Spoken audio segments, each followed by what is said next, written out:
pushing a few more games up. I can see them maybe getting over the 70 mark because these guys are going to be set for another year. These guys are in there for another year. Another year of experience, another year at bats, more pitching experiences. Mm-hmm. So I see them maybe 71, 72 games, but still last in the division. What do you think? Yeah, I'm in agreement with that. I think when I talked to you earlier, a little bit before we started taping the show, I told you I actually kind of like their offense. It's kind of like what you said. They're pretty, they have a lot of offense. They're pretty stacked there. I mean, I wouldn't say it's Houston Astros level, obviously, but not many teams are in the major leagues. But if you were to put a good pitching staff around that offense, you'd probably do pretty well. Absolutely. But because of their lack of pitching, they have a good closer. They actually have a pretty good closer in Iglesias. He's really good. Yeah. But their setup behind him is not that great at all. So going from that, and then you have a horrible starting pitching staff. Yeah. You're not going to win many ball games. Well, you have pitching in the minors. They do. Mm-hmm. I mean, Hunter Green is one of the most touted prospects I have ever heard of. Right. And he's coming in. I don't think he's going to come in this year. The kid's only 18 years old. Mm-hmm. But, man, there's tremendous upside to that guy, just like some of their other pitchers. So, give it a few years, I would say we'd be talking about the Cincinnati Reds. And here's the thing you have to keep in mind, right? The major leagues right now, we have this kind of divide going, right? Where teams are just completely going into this full-on rebuild mode, right? So, that leaves a lot of teams in the division that are going to be really bad. Well, bad teams are actually going to feast on other bad teams, and they may not have the records they want because they're playing teams that are even worse. Like in this division now, especially after the trade that just went through, you're going to have the Pittsburgh Pirates and the Cincinnati Reds feeding the other three teams in the division. So and then one of these teams will be worse or a little bit worse because the other team's so bad. So that's a good point. And let me kind of I'm going to transition here to the next team, but let me tell you how I feel about this. Yeah. I did say Cincinnati could be in last place. Yeah. Oh, it could be so close. However, yeah. Like we said, we just talked about this. Breaking news, Gerrit Cole's going to the Astros. Yep. And let's go transition into the Pirates. Pirates are in a full rebuild mode. Full scale rebuild. Yeah, there's no reloading. Yeah. And these guys have young players. Yeah. These guys have a good minors league system. Mm-hmm. These guys are going to be in rebuild mode for maybe 1 year, maybe 2 years at most. And then we're going to be talking about these guys. We will be. I give them 2 years max. Well, okay. In terms of the Pirates, my only issue with that is in order to do that, they're going to have to find a way to rebuild with their pitching. And it's not easy to get minor league pitching or great minor league pitching. Well, they got a few ones. I mean, they didn't get the Astros number one. Mm-mm. They didn't get Forrest Whitley. That guy's, like they said, is untouchable. Right. But they got some decent ones from Astros. And I'm pretty sure with this Gerrit Cole thing, they're going to start shopping even harder for McCutchen. Yeah. And they're going to start shopping for Josh Harrison. See, I agree. So that's where the rebuild phase comes in. I agree with that. That's actually a really good point with the Pirates. If the Pirates start trading away McCutchen specifically, if they give him away, then they can build a huge farm system. They can really crop up some players for the next 2 years, like your prediction, where maybe in 2020, they're ready to compete. Absolutely. If not compete, at least be average to slightly above average, and then the year after that, that's when they're going to be absolutely. Because look at their entire young core. They have the closer in Felipe Rivera, who's almost lights out. Yep. They have Starling Marte in left field. 1.67 ERA, 21 saves, 88 strikeouts. They have Starling Marte in left field. They have Gregory Polanco in right field. Josh Bell at first base, who can be your next Josh Harrison on that team, can be a beast at the bat. They're gonna keep Bell, right? Because he's kind of their young core. They can't trade him away. That's what I'm saying. Okay. They have Josh Bell, Elias Diaz, who is a center fielder who can play either backup. I think he can. He's a backup catcher to Cervelli. Is a very good catcher. Very good defensive catcher. And very good offensively. Cervelli is kind of in a good spot, but he's young too.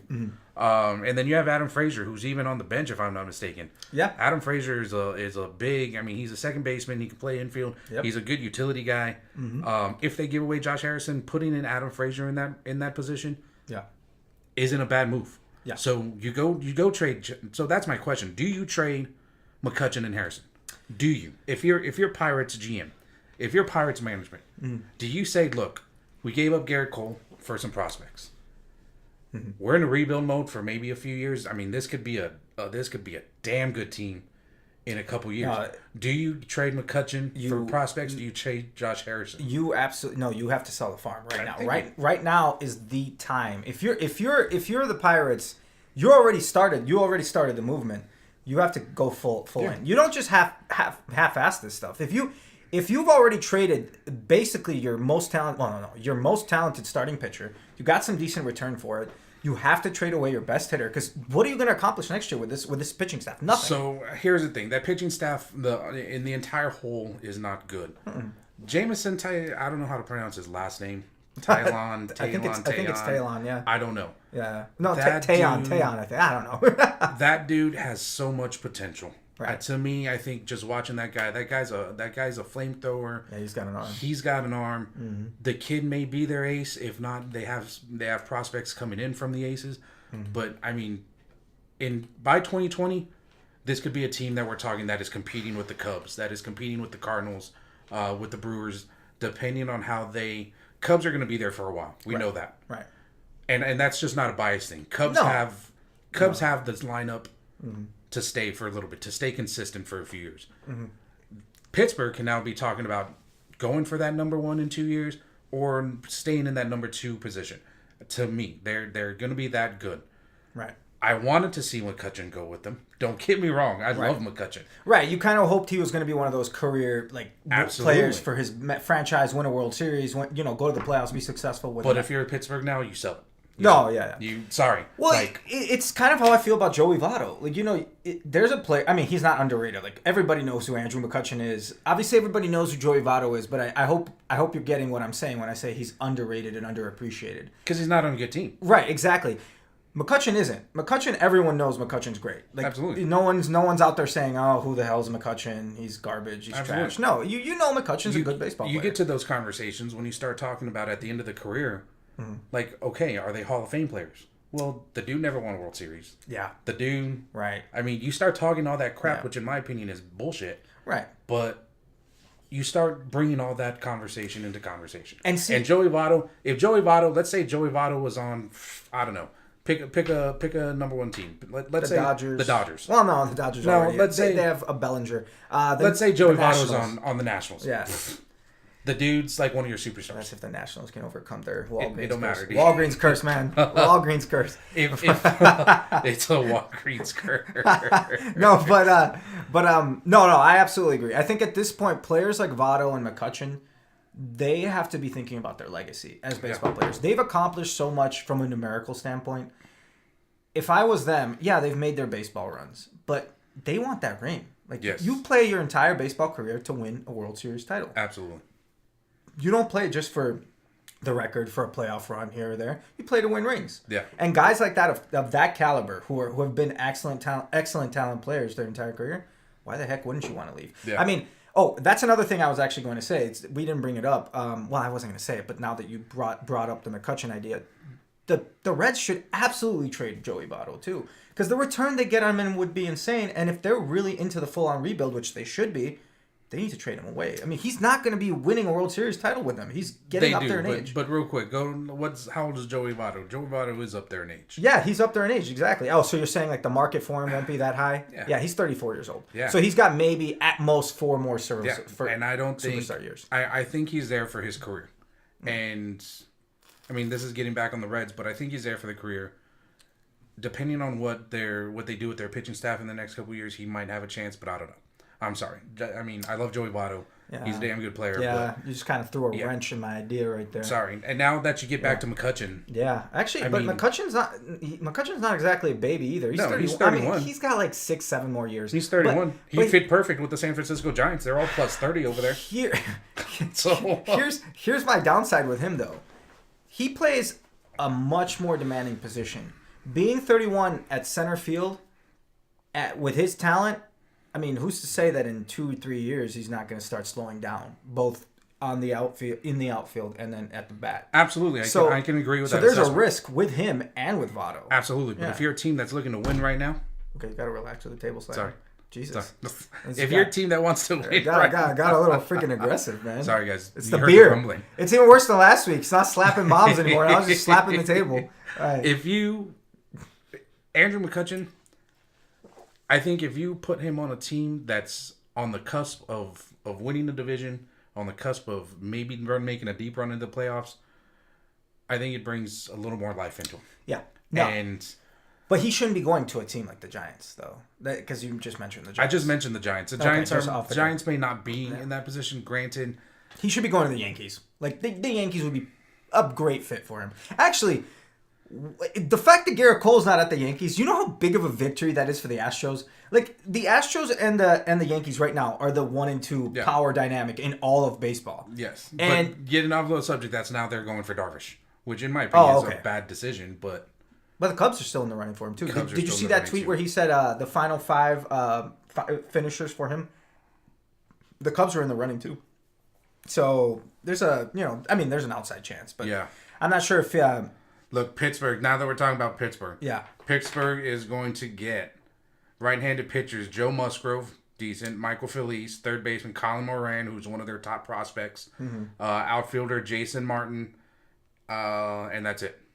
For right-handed pitcher, Gerrit Cole. Not a big give. So not a big give at all. Houston did not give up a whole lot. Which is a win for them because they keep Kyle Tucker, who's their number 1 prospect, and Forrest Whitley, who could possibly be the next Randy Johnson. But you know what, though? That's a decent enough haul for the Pirates. I mean, it's not the greatest haul in the world, but it's not... It gives them a pick of the litter. Right. Like, it gives them a whole lot. Now you get Musgrove. Right. Musgrove's a good reliever that you can add to the Pirates. Yeah. Yeah, so, and he'll be there for long term too. Absolutely. So no, I mean, I think this isn't. I would say this isn't like a win-win trade. As in like, well, okay, Gerrit Cole. It'll also depend on how he does next year, because don't forget he didn't exactly have the best year last year. Well, he had his good year 2 years ago. Next 2 years, but again, I think that has a lot to do with where you play. Mm-hmm. Has to do a lot with who you have behind you. Mm-hmm. And now that you're going to a team that focuses on improving pitchers like they did with Verlander. Mm-hmm. Man, that the sky's the upside with that guy. That's true. And now you have Verlander, Keuchel, Gerrit Cole, Lance McCullers Jr. And who was the other 5th guy? The tall white guy that not Peacock. Peacock's now probably moving to the bullpen. Mm-hmm. What's his name? I don't know. I'll remember. We'll talk about that when we hit Beer Drew. But thank you. That's a lineup. Anyway, moving to St. Louis Cardinals. Drew's favorite team. To hate. Yay! Everyone hates the Cardinals except for me. Yeah, actually, okay. First, let me preface this. No, let me preface this. Okay.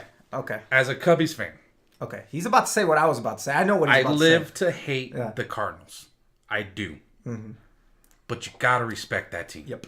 You gotta respect the consistency of that team. Without doubt. That is by far one of the most consistent teams in the MLB for a long time. Yep. And you have to respect that.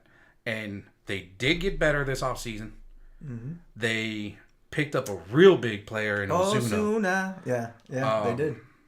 They picked up some good relief pitcher in Gregerson. Gregerson was with the Astros. Mm-hmm. Gregerson didn't have a big year last year, but he has the potential. Gregerson has the stuff. Yeah. It's going to come down to their pitching to me. Yeah, and that's the thing. I again, we discussed this before we went into this. I like the addition of Ozuna a lot. I think that they're going to be probably 6-7 wins better because of him, because he's that much of a quality player. But I looked over their pitching staff. It was so underwhelming last year. Yeah. That, I mean, let's put it, if the guys that didn't perform to the standards that they should have actually end up performing to their norms, then yeah, I mean, there's a pretty good chance that they could be vying for either wild card 1 or maybe even giving the Cubs some trouble. Yeah. I'm not saying that they're a shoo-in to give Cubs any trouble here, but if their starting pitching, because I actually think their bullpen's decent, if their starting pitching does as they should, then I think they're going to be in that wild card discussion. Well, let's take it piece by piece. So let's start with pitching. Okay. Look, Carlos, is it Carlos Martinez? What's his name? Carlos Martinez, right? Mm-hmm. Carlos Martinez, he's still, if I'm not mistaken, he's still young. How old is he? Oh, yeah, 26. 26. Extremely talented. Extremely talented pitcher. Talented, he did not live up to par that the Cardinals wanted to. No. But he is a talented pitcher. Yeah. Michael Wacha is an established, experienced pitcher. Yep. Who at a little bit over a 4.03 ERA. 4.13. Yeah. He's still good. He's still decent. The problem was this guy. The problem that's where it fell off.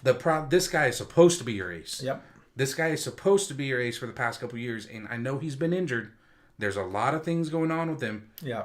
But it all comes down, if he goes, Yep. the way he goes, the rest of the starting pitchers. If Wainwright drops his ERA from 5.1, and I know ERA is not everything. Obviously, wins and losses are not everything in baseball. It's there are more statistics to pitching than just ERA and wins and losses. Yeah. But if you drop that earn run average to just even a 4 or 3.7, 3.8. What he should be able to do. Well, that's a lot. Right, but it is a lot. But you know what I mean? Like, it probably adds, to the quality of the Cardinals, and they're probably looking at that 90 win range finally. Yeah. And they're giving the Cubs, they're giving the Brewers a lot of trouble in that division. So I absolutely think that if Wainwright is able to finally produce like he should be able to. I think the Cardinals are probably in the running next year. Well, and like we said, it all depends on their pitching staff. I mean, they added Miles Mikolas, who played in the Japan League last year. Yeah. Who last year in the Japan League, he had a good year, but we don't know how he's going to do in the majors, and that's a big question mark right there. Right. You lose Lance Lynn. Well, he's still a free agent. Mm-hmm. He is still a free agent, but Lance Lynn... There's no guarantee he's going to come back, yeah. There's no guarantee, and that's a big arm. That was a big arm to lose. Yeah. And they don't, at the moment at least, they don't really have anyone at the level to replace him. From their minor league system or from what I'm seeing in their roster. Luke Weaver's good. Luke Weaver is good. Luke Weaver has some upside. Right, he does. But... But at the moment they basically have a 1 through 4 and a really really poor 5. You don't really even know who their 5 is at the moment. Yeah. It's a crapshoot. They'll probably if you look at the depth charts, it's Mikolas, but I doubt it's going to be him. They'll probably go through spring training and they'll pick a selection based on performance if they don't add somebody. So that's all I guess fluid. It's a fluid situation there. I'll say this, right? I like them offensively now. I really do. I think the Cardinals, by adding Osuna, they're that much better. They're going to be great. I think their weakness is the one guy I think they rely on completely to win, and that's Matt Carpenter. Well, I think the Cardinals' hype about him is so great, and he was supposed to be he was supposed to be their cornerstone. Yeah. But he's been underperforming, and it's kind of underwhelming because I think if this guy, hits like he should, close to 280. 275, 30 home runs, 90 ribbies. Then, that offense becomes an exceptional offense. Well, here's the thing, and I'll go back to last year.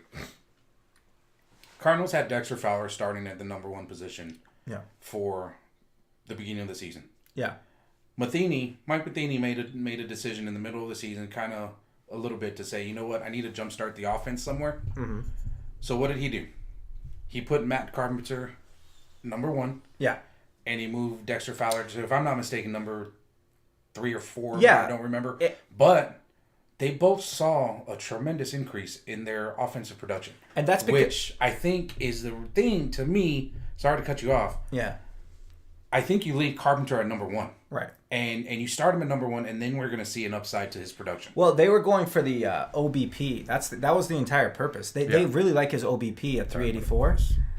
They really like his OBP at 384. Yeah. And that's why they put him at number 1. But I just think that's a flawed strategy when you have a guy who's capable of hitting as many home runs as he's capable and driving in as many runs as he's able to drive in. Yeah, but so I'm not a fan of that strategy, personally. I like it. To me, I like it. I think Dexter Fowler. Yes, I knew Dexter Fowler did tremendous. But their OBPs are 30-point difference between Dexter Fowler and Matt Carpenter.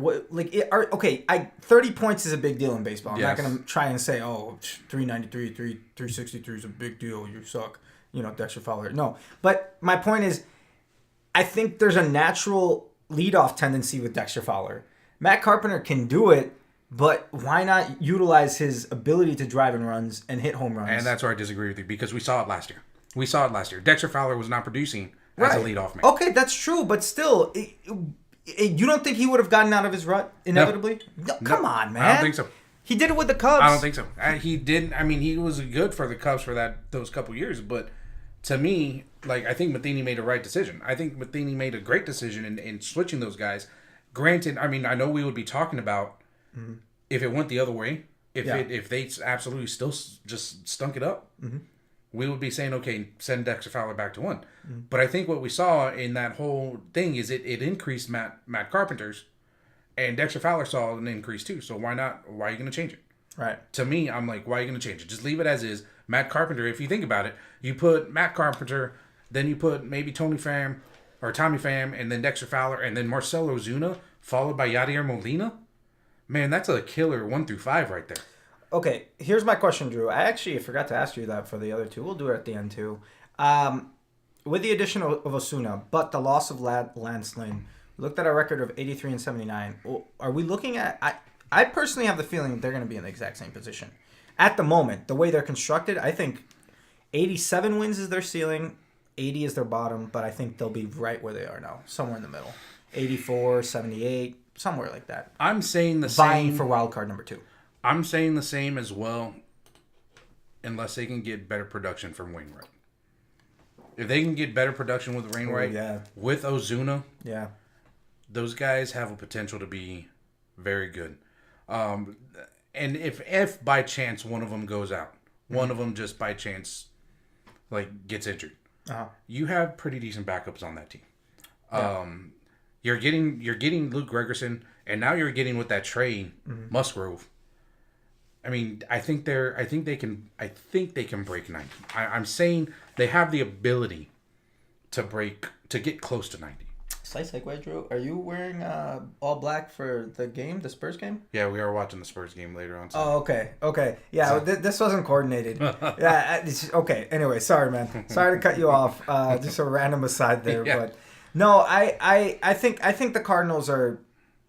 Yeah, I think it does hinge a lot on Wainwright, and I also think it does hinge a little bit on Carpenter. Well, here's the other thing that you have to bring up, and here's the other thing that to me is a big plays into how well you're going to do in the division. Yeah, their record against the Cubs last year was 5-14. Okay, those head-to-head matchups you need to win. You need to, if you want to play in your division. You need to win. They were what 8-11 against the Brewers. They lost both series with both of those teams. Here's my question: can they beat the Cubs and the Brewers next year? They can beat. I think, and we're going to talk about the Brewers here in a little bit. I think they can beat the Brewers. Brewers did not make any increase. Have not made any big. You're about to hear my spiel on the Brewers, man. The Brewers have not made any big moves that I'm excited about. Yeah. So, to me, the Brewers are the one team here that has a real big chance of regression. Of dropping significantly. Dropping a lot. They could be next year. Okay, fine. Let's move on to the Brewers. Well, hold on. So, real quick, like we said, the question you just asked. Yeah. They can beat the Brewers. Okay. They can move up into that number 2 position. I don't think they can beat the Cubs. I don't think they have the stuff to beat the Cubs. No, right I don't even think it's close. I think the Cubs still on there, but we'll talk about that here in a little bit. For the foreseeable future, I think you and I both agree that this division is going to go one way and one way only. Yeah. Because just the talent gap is monstrous at the moment. But anyway, moving on to the Brewers. Obviously, the second best team in the National League Central last year gave the Cubs a bit of a scare. Basically towards the end of the season, they played them really, really well. In terms of keeping it close, and then they even had the lead for a little bit there. Yeah. Not for very long, but they did have a decent lead there for I think it was 2 games at most.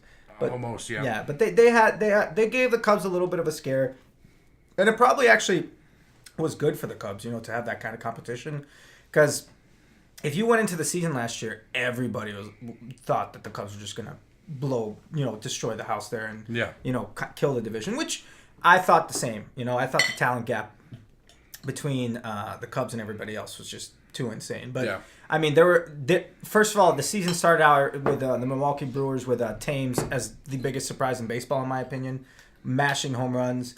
Dude's jacked as heck, as a dude who can appreciate manly physique. Jackness. Yeah, jackness. Drew doesn't like that I appreciate jackness, but it's true. Dude is jacked.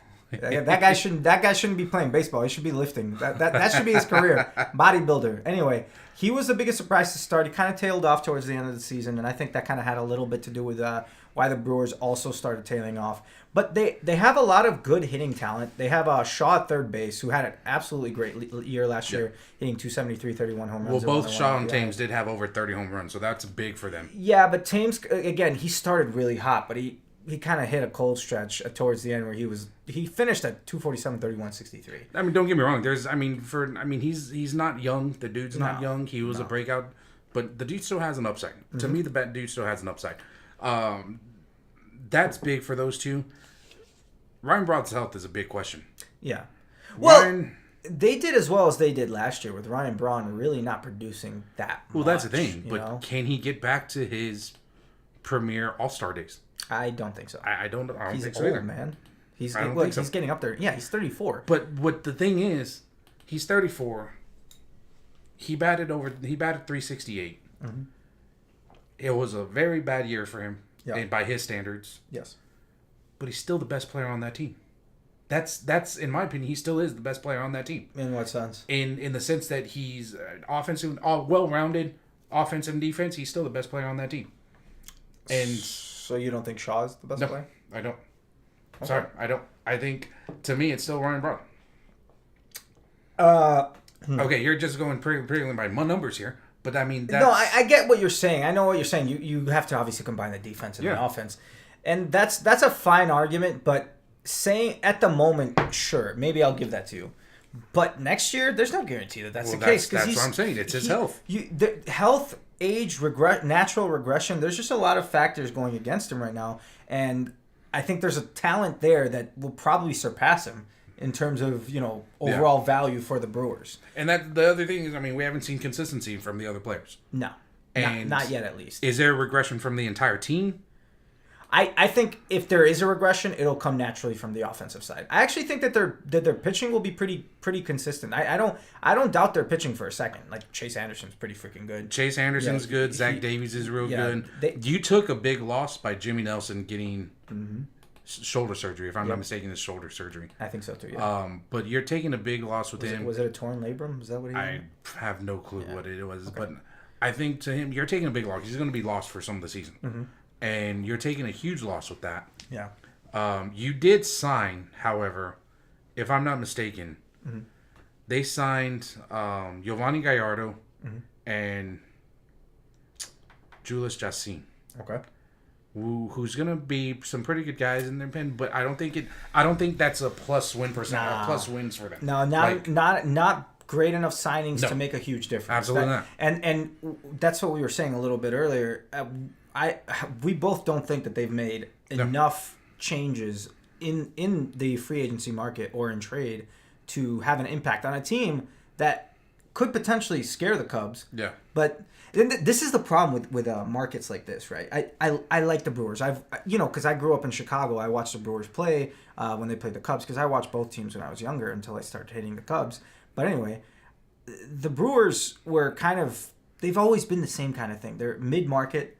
If they're good, they're going to ride that wave for maybe a year or two, but they're never going to be able to re-sign players for a lot of money. Yeah. And they're always going to sell them away. And like right now, what they're doing is the same thing they always do. They have the talent. They just need to add maybe one or two more superstars to make themselves a World Series contender. Yeah.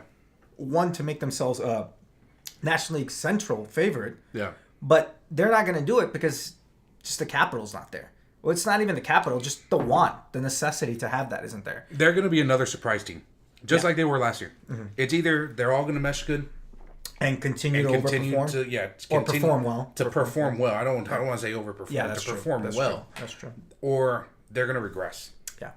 To me, I love. There's one dude in the relief staff that I love that could possibly make it to starting pitcher. Josh Hader. Man, that dude's a beast. I remember I went to go see a game when he played for Corpus Christi Hooks, because he used to be on the Houston Astros minor league system. Wow.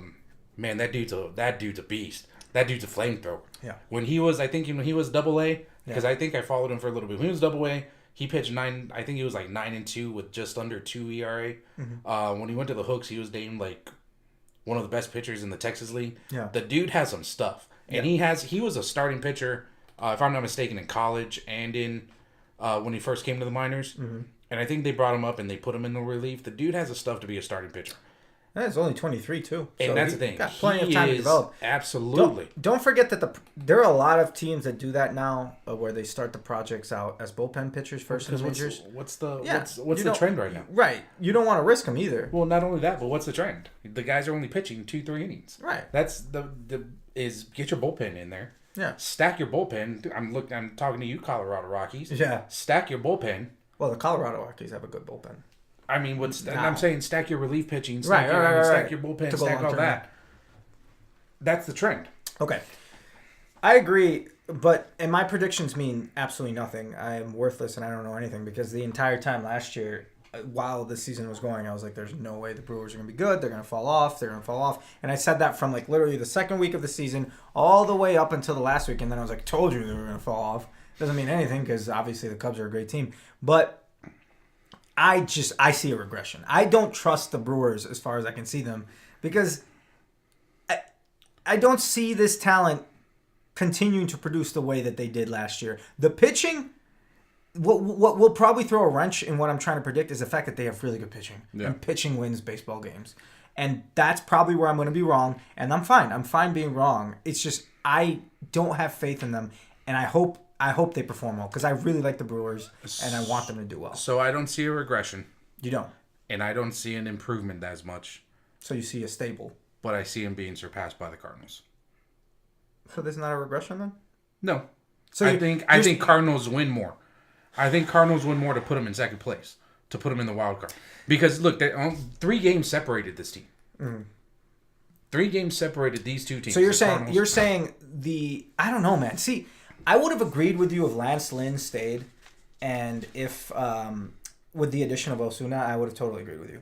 The loss of Lance Lynn makes me a little iffy on the Cardinals. I like the Cardinals. I think they're a good team. They're an above average team, but I'm not sure if I can guarantee that they're gonna have that great of a jump. I mean, but I'm souring on the Brewers, so theoretically that would mean that the Cardinals would be the team to replace them. Yeah. So yes, I mean your prediction overall kind of agrees with mine.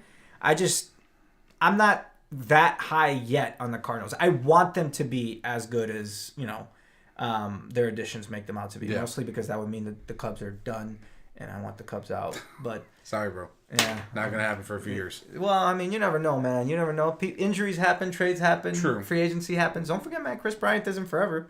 I fully agree with you. I mean, how many? Anyway, it doesn't matter. But yeah, no. In terms of the Brewers, I personally see them regressing. It's obvious that you see them stabilizing, but you see the Cardinals overtaking them. I see the Cardinals overtaking them. I see the regret. Or sorry, I see stabilization for the Milwaukee Brewers, but I could see them regressing. I could agree with you and say yes, they could possibly regress. Worst case, best case. Give me your here. Let's look at their record real quick. We have a record of 86-76. Give me your worst case record. Worst case record, I see. I don't know. 80. What is it? 80. Wow. Yeah, I see only like a 6-game regression, maybe 80. What would that be? 80. 80 and 84. 80 and 82. 80 and 82. Yeah. I could see that as a worst case. Okay. I'm going to go way worse. I'm going to go with 72 wins. That's my worst case for them. That's a lot, dude. Worst case? 72-90. No, I'm dead serious. 72-90. Because, I don't know, man. Again, no additional... Dude, you're talking San Diego Padres there. And they're not the San Diego Padres. But were they the San Diego Padres 2 years ago?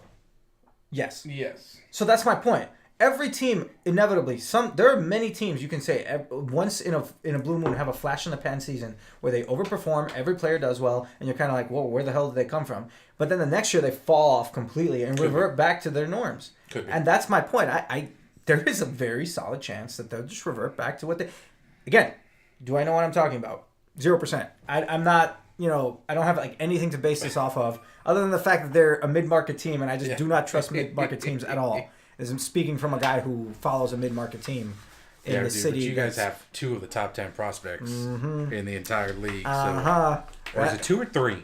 2. Michael Kopech and Eloy Jimenez, man. But we have 7 guys in the top 100. We're stacked, dude. Our fine. Yeah, our you guys are stacked. We're talking about we're, that. We're in like the Cubs level of like what we're doing now is the Cubs and Houston Astros level of minor league development. So I'm cool. But anyway, yeah. So I think we've gotten to the Brewers. Let's go ahead and talk about the shittiest team in baseball, the Chicago Cubs. Team in baseball. Yeah, not really though, because that's the Astros. Second favorite team again. Lucked out, but no. Talking about the Cubs, man. Last year, season started, came into it. I was totally thought they were going to win the division, run away with it, run house, probably make the NLCS, which they did. Maybe have an outside chance at the World Series. 92-70 record. I think we discussed this earlier. The thing with the Cubs was that they started off kind of average, and I think watching the season, if you were an outside observer like me, you knew that they were going to have some trouble in the playoffs. You knew that there was something off, that they were tired, they were worn down. Something was off with this club at the beginning of the season. Something was off. Maybe it was the run of the. I mean, being a team like the Chicago Cubs and going 100 years without a World Series. 108. Shut up. 108. 108. Dude's salty because he's 108. Team sucks. But you go that long and then you win this. 108 years, man. That's gonna take a lot out of you. To me, I think as a baseball player, that's gonna take a lot out of you. Yeah. You broke one of the biggest curses ever in baseball. You win. I mean, I cried the night they won. He cried. It was one of those things that I think it took a lot out of them. Can I say something? Go ahead. When the White Sox won the World Series in 2005, I didn't cry because I'm fine. Whatever, dude. It's 88 years, I think. That was against the Astros too. Whatever. Yeah, dude, it's cool. I mean, I just take things better on the nose. I don't cry. Whatever, dude. Don't lie. There's no crying in baseball, Drew. There's no crying in baseball. Whatever. There's a bunch of Cubs fans that cried. Well, yeah. Okay, anyway, so no, I get your point. 108 years, so go on, man. I'm sorry. So 108 years, I think that took a lot out of them. There was... The starting pitcher had some health issues. To me, Hendricks was injured. Lester was a little bit injured. Arrieta was injured a little bit. And when they came to the playoffs, they weren't the same. No. But now, going forward, here's the thing. The biggest question is, how do you place Arrieta? How do you replace Jake Arrieta? And well, is it a guarantee he's gone? Not yet. He's not signed. So. Not yet. Mm-hmm. And we don't know if he is. Because the way this offseason is going, this way these free agents going, I don't know if maybe he comes back. I mean, they did give him an offer, but I'm sure he's waiting out to see what else is out there. But there's not... To me, if he comes back, oh, man, that would be freaking fantastic. Mm-hmm. With his losing, you don't have an ace. Not right now. I mean, you have John Lester, you have Kyle Hendricks, you have Jose Quintana, who are good number twos, but they're not aces. No. We get Jose Quintana for a year. Now, for a full year. Mm. And he's maybe one of the most consistent pitchers ever. I think... No, dude, this is from as a White Sox fan who got the privilege of watching him pitch. Look, you get bored with how consistent he is and how good he is. Absolutely. How consistently good he is because he does not show you flashy stuff. He doesn't have a 98-mile-an-hour fastball, doesn't have an excellent changeup, doesn't have an excellent anything, but everything is just good. And he does it all consistently. Absolutely. He throws the exact same angle, the exact same speed, the exact same pitch every single time, and he does it, and you'll get bored with him. Absolutely. But then at the end of the season, you'll see that he's at a 3.6 ERA, 220 innings thrown, 200 Ks, and you're like, where the hell did this come from? But he's just that good of a pitcher. Now, I agree with you. He's not an ace, and the Cubs need an ace. And that's the thing. If the Cubs do not get an ace, they're going to be in trouble. I don't think they will. I don't think they'll be in trouble. I don't think they'll lose the division. I don't think... When I'm saying, dude, the Cubs standards now aren't division standards. The Cubs standards, with fans like you, if I was a Cubs fan right now, knowing what I know about this team, with all the stacked, players you have offensively, you guys should be doing World Series contention every single year until either Rizzo, Bryant, Russell, one of these guys start leaving the club or they all retire. I get that. I can fully understand that. Yeah. That should be the standard. We live here in San Antonio. I don't live in Chicago, so I don't know what those guys, what the fans in Chicago are saying. That's what the fans are. They probably are. But Cubs fans are idiots, though. The Cubs... I'm just kidding. The Cubs, as a fan, I know they have the potential. Yeah, absolutely. That's true. But I'm sure the Nationals fans say the same damn thing. And the Nationals... No, but see, again, what the Cubs don't have that the Nationals have is that they don't have a weird mentality. The Cubs know how to win. They've done it. Because they've done it, dude, yes. But think about what the Cubs are doing right now, man. Last year, they did not have a great year. And they should probably, with the way that they performed, they were always middling. They weren't playing their best baseball the entire season.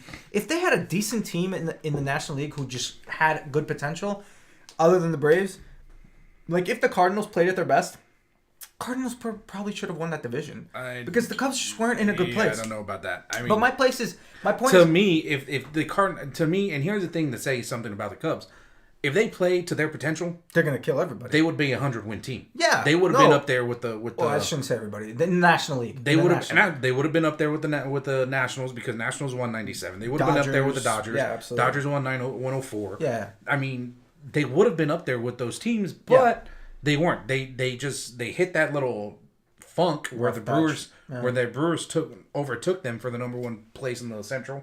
Here we have another. Okay, cool. They hit that one patch, and to me, it was like they weren't too much in it. And I don't want to say that they were too much in it. They looked tired. They looked sluggish. They looked everything. So I mean, having said that, I still think they can increase this year, and I'll give you my reasons why. Let me run down my reasons as a fan. You can step in at whenever. So you have your starting five. We don't know if Arrieta's lost before. They did sign Tyler Chatwood, who's a good pickup, but he's not an ace. He's not another ace. But has the potential of performing better. Has the potential to perform better. Yeah. He's not pitching. Best case 2. Well, worst here's the case thing. 3. Here's the thing. He's not pitching in Coors Field, and that's what I'm saying. Coors Field is one of the worst. It's probably the worst field pitching to pitch at in baseball. So yes. he's not pitching. Best case 2, worst case 3. Absolutely. Yeah. And that's the thing. You had signed Tyler Chatwood. Now you put him with John Lester, Hendricks, Quintana. That's a formidable starting rotation. Absolutely. Yeah. Very formidable starting rotation. You pick up Cishek. Is it Cishek? I forgot. Oh yeah. I know what you're talking about. Hold on 1 second. Yeah, you mean yeah? You pick up Steve Cishek from the Rays. Yeah. You pick up Brandon Morrow from the Dodgers, who's now your closer. Who, to me, is not a Wade Davis, but Wade Davis doesn't also. That's a big loss. But Wade Davis didn't have. I mean, great of a year as we would have wanted him to in Chicago. But don't forget what we discussed last podcast or the one before that. I forgot. Closing is a different thing. Morrow's he's not a natural closer. So it's going to... He used to be, though. Used to be, but he's had a little bit of time off now. But he used to be. But think about this. When you bring that up, he used to be a closer. He goes to the Dodgers, and who's their closer? You have Kenley Jansen. Yeah, I mean, you can't take a spot, dude. He's the best closer in the game. Absolutely. Yeah. So, to me, Brandon Morrow can take over that spot at the closer. Cubs can still potentially go grab another closer if they needed to.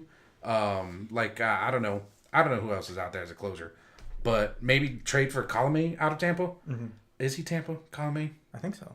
But I mean, I would actually stick with Morrow personally.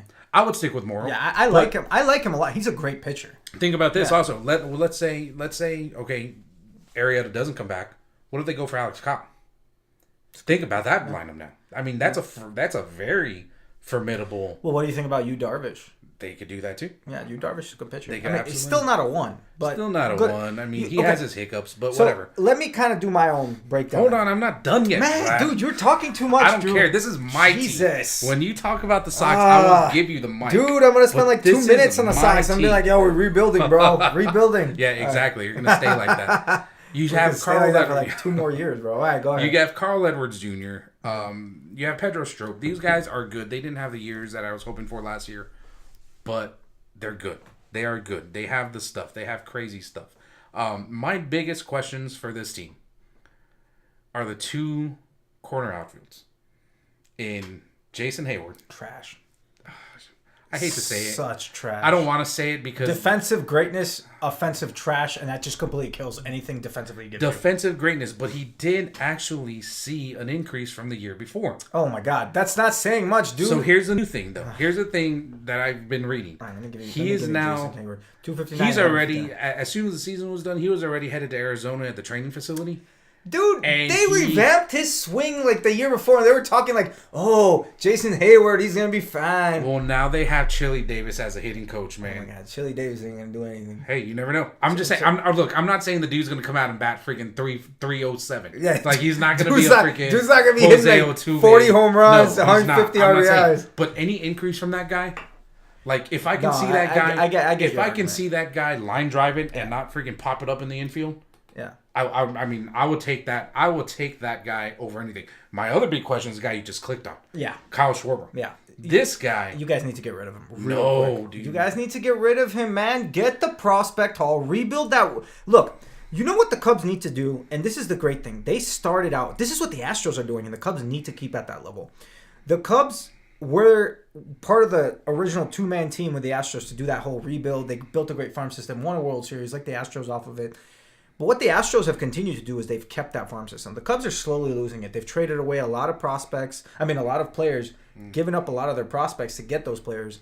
And now they're basically starting to die out in their farm system. Oh, the Cubs have The horrendous Cubs. Cub farm system now. You need to continue having a good system so that way you don't always have to buy your players or trade for them. You can just plug a guy in. Like Almora. Almora is a great example of that. See, that's great baseball. Yeah. When you're able to just plug a guy in from your minor league system like Almora and say, hey, play for me, and let's see what happens. And he's able to produce the way Almora is, and Almora is going to be a stud.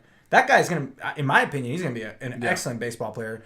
Well, to me, I like Almora, Baez, Contreras. I mean, those guys are young. Mm-hmm. But to Schwarber's, I know you say trade him. Yeah, what possible benefit do you see from keeping a guy like him who defensively is a joke? Whose only potential is from a home run and RBI. You know he's a strikeout magnet, man. 211. What do you best case? What do you see him hitting? Okay, 250. Get all this out. No, but I'm just because like, I'm what's your argument? Go. Okay, Give so me your here's the argument. thing. Yeah, the dude came off a bad knee injury from the year before. Okay, ACL tear, right? He came back and he still ended up with 30 home runs. What was it? 30 home runs, like 50 RBIs for the season, something like that. But okay, he's the Adam Dunn. He got demoted down to Double-A, and in the beginning of the season, he was not the producing what he was. Mm-hmm. Guys in it off season.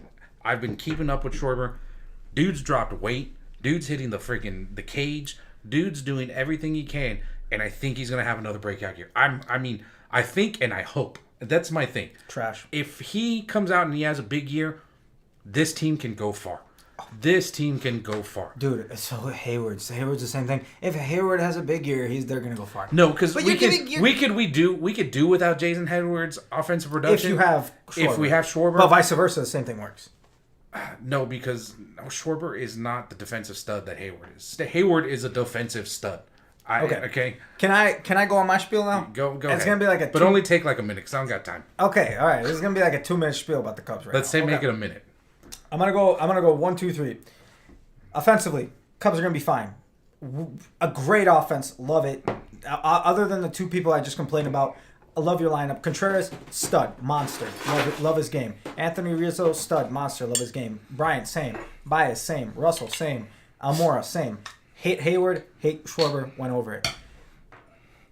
Your starting pitching, and I've talked to you about this 1,000 times, is literally what will do you guys in if you do not add an ace. And I don't trust a single guy in that starting pitch. No, you guys are going to make the playoffs. That's not what I'm saying.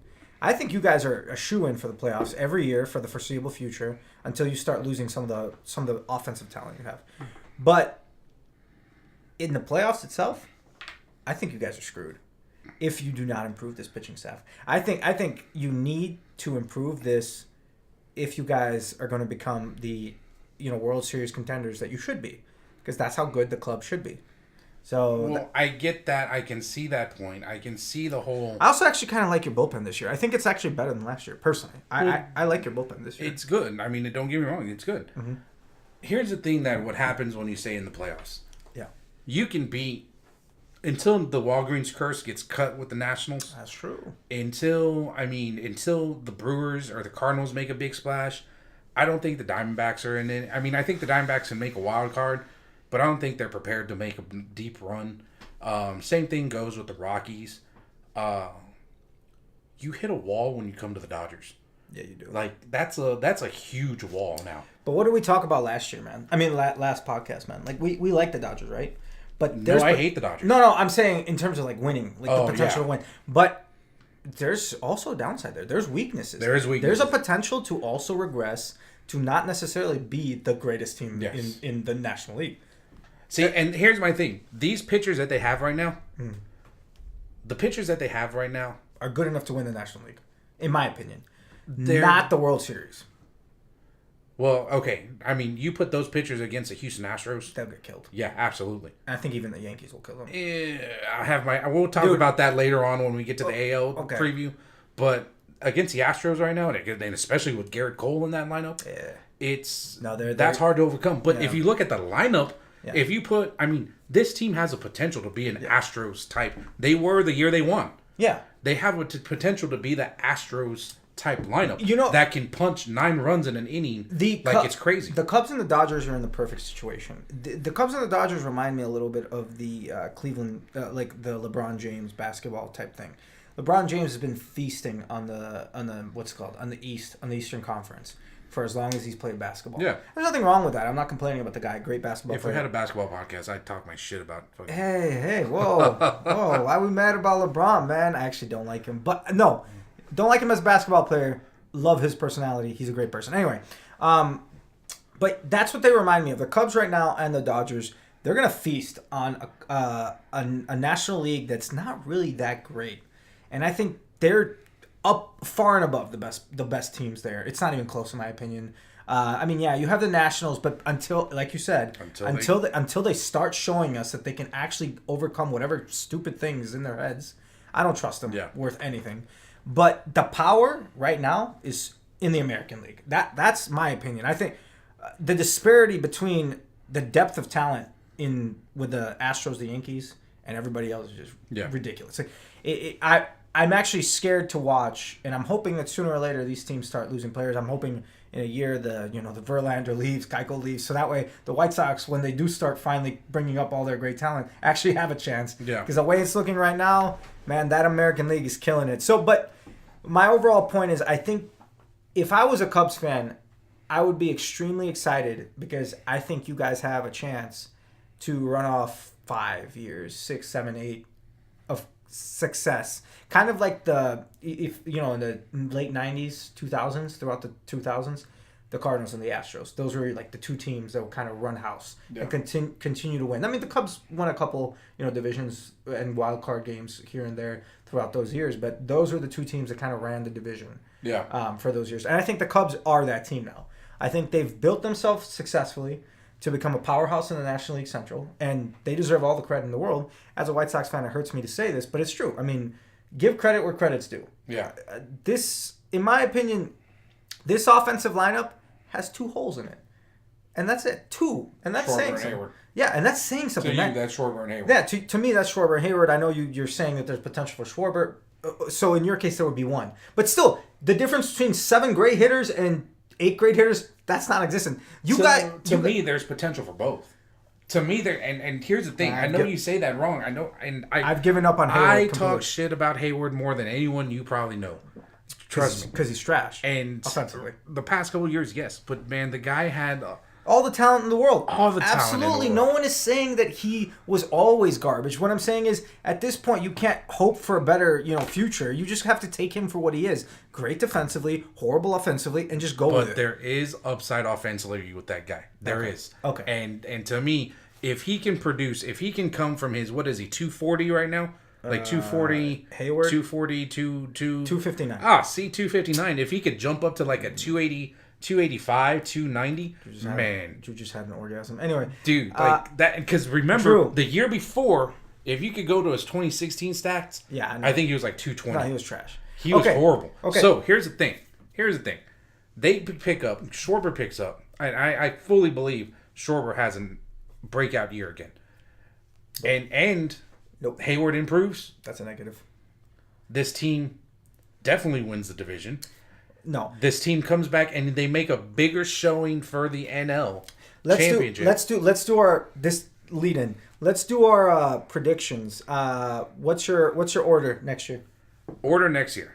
Yeah. Order next year. Chicago Cubs. Okay. St. Louis Cardinals. Okay. Milwaukee Brewers. Okay. This is where it gets. This is where it gets dicey. Yeah. Oh, God damn.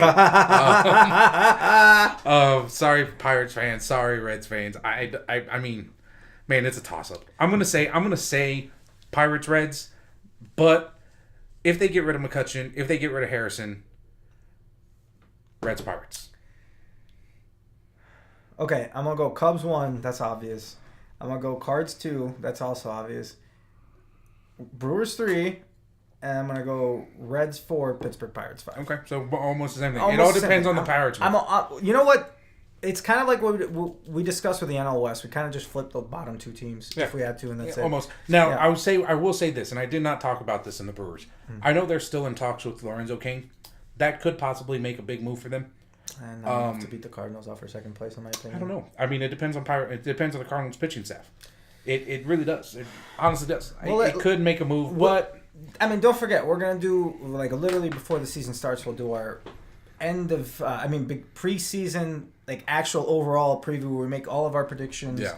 And we'll see all the roster changes, all the moves, and then we'll finally be able to say this is where we think teams will end up. So it's gonna be fun, guys. Yeah. I mean, trust me, I am sorry for all the F-bombs and stuff like that. Dude's having fun today. It's because we're talking about the Cubs. Dude's excited. I loved baseball prior to this podcast, and I watched it a lot. Yeah. But I've never been one to go study, to go pick out teams, to go look at names, to go. Drew's going to school. Yeah, I mean, screw my UTSA school. Like, by the way, the Eagles are beating the Falcons 15-10. Just want you to know. Oh, yeah, no, man, that's big. With how much left? Yeah. Oh my God! 52 seconds in the God. fourth. Yo. Wow. Okay. All right. So anyway, that was our preview of the National League Central. I hope we gave you guys a little bit of information there from how we see the thing. Now, Drew, let's go ahead and give this Goose preseason lager. Let me go ahead and pump this up for you guys right here on the webcam. Yeah, I got you, dude. Don't worry. So what do we think, Drew? I really like this beer. Like I like it. To me, it's not going to get you effed up. Not going to make you slap someone's mama. Nope. It's not going to... This is a nice beer. But it is delicious. It is delicious, man. It has a hint of grapefruit. I don't know if you can taste it. Oh, yeah. I taste it. There's a sweetness to this. There's a little bit of a sweetness with a little bit hint of, like, grapefruit. Maybe a little bit of, like... I mean, I want to say evergreen, maybe, like, pine. I don't know what the hell they call it in beer terms, but this dude, he's trying to talk about beer like he's some kind of beer savant. He's like, oh, who's gonna hint of evergreen? Hey, dude, you just don't know. Yeah, okay. But it's a pretty beer to look at. I mean, I don't know if you guys can see the color. If beer is pretty, this is actually a seriously beautiful pretty beer to look at. Give me that. Give me. All right. First of all, power to Drew because Drew gave us kind of logo. Not sure if you guys can see this on the webcam. On top it says Cheap Seats Podcast, Baseball and Beer. Yeah. Got a dude swinging a bat there. But yeah, he customized it. But as you can tell, beautiful, beautiful color on this beer. This is honestly, I have to agree with Drew. It's a very tasty beer. Very tasty. It's not a powerful beer. You know what this beer would be great with? Just relaxing. Like this is a great beer to relax to. So, or you know what? A damn good steak. For you people that don't drink wine, and I'm not a wine drinker. This guy's a wine drinker a little bit. I drink wine very rare. But if you want to pair this with a nice steak or a nice piece of meat, like a nice just piece of meat, this beer is this would go well. with Delicious barbecue ribs. I give this a 9 out of 10. Like I will start drinking this beer. I will start drinking this beer more consistently. I don't agree. Are you saying more or less? Nah, that's less. I mean, come on, man. We're talking about quality between... You gave last week's beer an 8.5. Yes, you was can't good. honestly believe this, but It was good, dude, but my face was tingling. That's a good thing. That's what you want when you drink beer. Not if I get... I mean, okay, if I'm rating this on a scale of... Does it get me effed up? Absolutely. Wow. Like, I would give that a 10. Like, 1.5, like 2 beers. My face was tingling, dude. Drew does not understand the concept of drinking. Like, I went to my in-laws afterwards, and they said Drew talks a lot. Like, what kind of fucking beer does that? That's true. Drew does talk a lot. That's the problem. But that's why we made this podcast. This is a great tasting beer. Like, I'm not gonna lie. I give it 9 out of 10. Lad, what do you get? I will give it an 8. 8 out of 10. It is a great beer. This beer deserves everything that Drew gave it. The only reason why I gave 10 out of 10 to Stone Brewing Company because You're biased. I'm biased. I've drank it all my life, but there's a reason why. There's a quality of flavor. It's bitter in the beginning. The Stone Brewing Company, it's bitter at the beginning and sweet and perfect at the end. That's why I loved it. When you took the first sip, you're like, ooh, this kind of kicks. But then you keep on drinking and it just gets smooth, it gets tasty, it gets flavorful, and I like that. And it gets powerful. For this beer. No, for the Stone Brewing Company. Get off last But week. this beer, it's consistent throughout. So it tastes good from the moment you put it the first time in your mouth, and it's going to taste good throughout. But this right here, This right practice. here. Okay. In practice. Okay, so no, I'm gonna go ahead and give it the 8. I think overall we've had 2 consecutive weeks where we've had excellent beers. Yeah. In our podcast. I'm really happy about this. So I think you did a good job on this one, Drew. So guys, just as a reminder, we'll give the review on all of our social media, Instagram, Facebook, Twitter. Don't Go forget, look at us, Cheap Seat Podcast at Libsyn, or cheapseatpodcast.libsyn.com. LIBSYN. Subscribe. Where is it? We're on iTunes. We're on podcast on iTunes, Google Play, Stitcher, TuneIn, SoundCloud, right? SoundCloud. Then we have our Facebook. You have any comments, questions, anything? cheapseatguys@gmail.com. Yeah. Again, cheapseatguys@gmail.com. Again, we're still working on a website to where we have our own domain and our own email system set up, guys. But go listen, go follow, go do whatever. We're having a blast doing this. I don't care how many. I do want all the followers in the world, but we're gonna keep doing this. Yeah. This is what we do. We love talking baseball. We love the game of baseball, guys. But anyway. We love beer. So don't forget to subscribe. But more importantly, don't forget to listen to the next episode because the next episode is going to be incredible. We're not going to be posting. We're doing it right now consecutively. Yeah. We're going to do a next one after this. And we will be introducing Hot Corner. Yeah. One wife will be here tonight. We're introducing Drew's wife, Adriana, right? Yeah. I don't know what her name. But we're going to introduce her. She's going to be giving us the review of the next beer we're drinking. We're not drinking the same beer, guys. But listen to the next one because we're not previewing a division. We're doing something completely different. We're doing a brand new game where Drew and I are literally going to just be spouting out a bunch of stuff on 6 different topics. Yep. And it's going to be fantastic. Be a little shorter, just going to be a quick one, but it'll be fun, guys. It'll be a fun one. So please give it a listen. Thank you guys for listening so much to the 4th episode of Cheap Seats Baseball and Beer. We'll hear from you guys soon. Cheers from the Cheap Seats. Cheers from the Cheap Seat, guys.